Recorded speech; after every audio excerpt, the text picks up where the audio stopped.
In this video, we're going to be finding the area of quadrilaterals. Now, a few of these are using unit squares.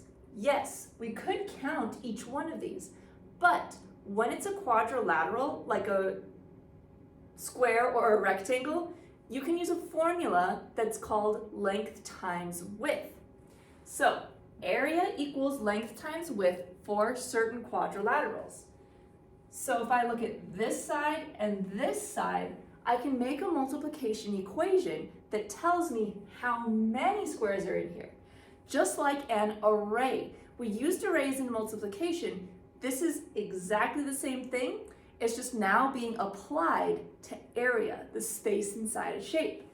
So I'm going to count how many unit squares long. 1, 2, 3, 4, 5 unit squares long. And how many unit squares wide.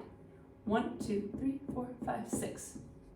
So I have area equals length times width, 5 times 6.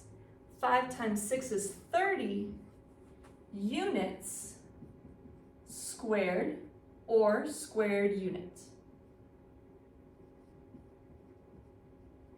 Anytime you find area, it's going to be squared. So it could be inches squared, square inches, whichever order you put it in, both are correct. Looking at our next example, again, I'm going to count how long and how wide, because area equals length times width. 1, 2, 3, 4, 5, 6, 7, 8, 9, 10 square units long. 1, 2, 3, 4, 5, 6 square units wide. Length times width, 10 times 6 equals 60 square units. Remember, both are acceptable. Now, we may not always be given unit squares. Sometimes we're just given the length and the width.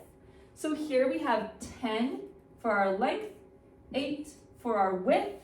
So 8 times 10 gives me 80. This already gives me a unit, so feet squared. Feet squared. And I'm abbreviating feet to FT and squared to just SQ. You can abbreviate, that's okay.